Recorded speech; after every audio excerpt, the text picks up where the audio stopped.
Hello, friends. I am Chevee. Welcome to my shed. How are you today? How's life in your world? How's things where you are? I hope it's fantastic. Everything here is good. I'm having a really bad back day today. I had two fantastic back days, and then today I'm in a lot of pain. So, not cool.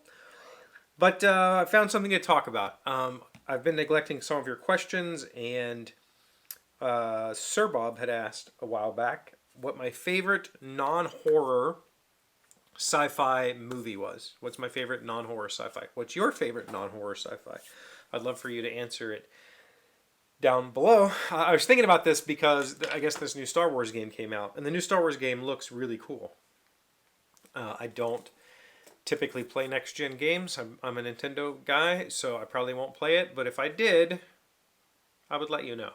But that being said, my choice is not Star Wars. I mean, I love the Star Wars movies. I grew up with the Star Wars movies. I watched them every time they were reran on cable access or you know, any of the channels. But to be truthful, I'm not a huge sci-fi fan. You know, growing up, I didn't really get into.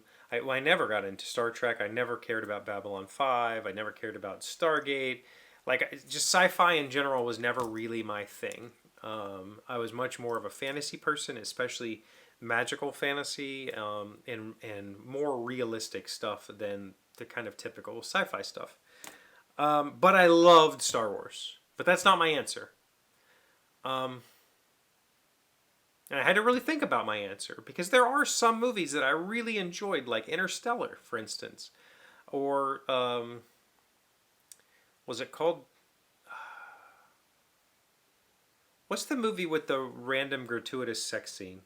Supernova or something like that. Had a really weird why are we? What is happening right now? But I have a pick.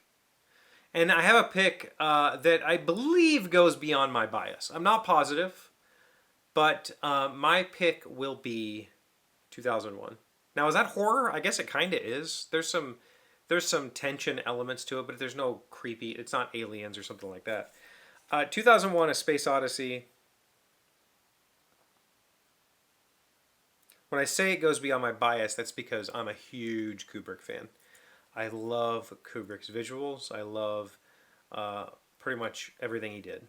But I like 2001 because it's a movie that doesn't give you answers. It doesn't really give you much of anything. It's kind of just a snapshot of a life in a future where man has expanded and artificial intelligence has become profound, I guess.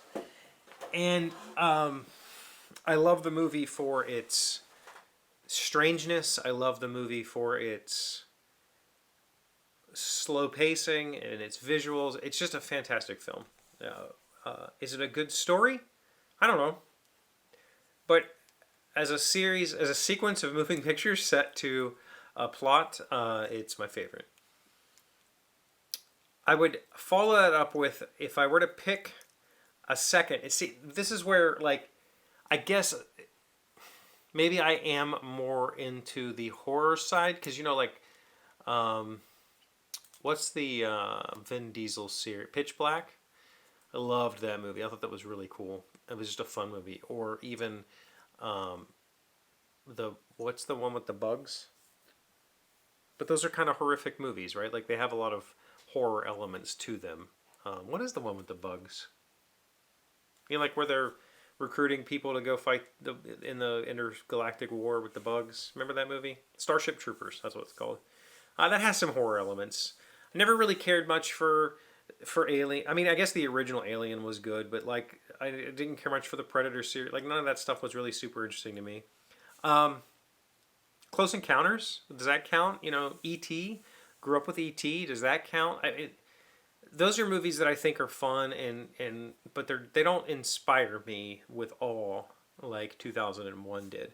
The first time I saw 2001, I was like, this film is so beautiful. I don't even know how to react to it, right? And I mean that like not just visually beautiful. I mean like emotionally beautiful. I felt a lot of a lot of emotion from a film that was, I mean, I think most people would say it's emotionless, but that I think is what brought the emotion out of me. Um, yeah, I can't really think of much else. I mean, Blade Runner, love Blade Runner, but it's no 2001. It kind of has some weird horror elements as well. Does where does it? Fifth Element, freaking love Fifth Element. Okay, maybe Fifth Element could be a contender. Um,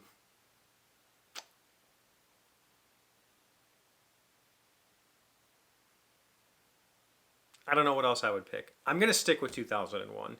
I had to think about it, and I had to really think about a lot of the movies that I've seen because it's been so long since I've watched movies appreciably. Like every now and then, probably twice a year, I'll watch a movie, and it's been that way for more than 10 years. I just don't watch movies much anymore. Whereas in my youth, my teens, 20s, maybe even into my 30s, I watched movies a lot. I studied movies. I really was interested in filmography and film work and special effects and that sort of stuff. But lately, I haven't. And it's like I don't have cable, so it's not like I turn movies on. It's just not something that's really a part of my life anymore. But I would love to hear what your favorite non-horror. I think that's a very specific ask here because I think that a lot of sci-fi is based on some horrific elements. Where do you draw the line at that also? What do you consider horror and what's not horror? You should put that in the comments. I love hearing from you.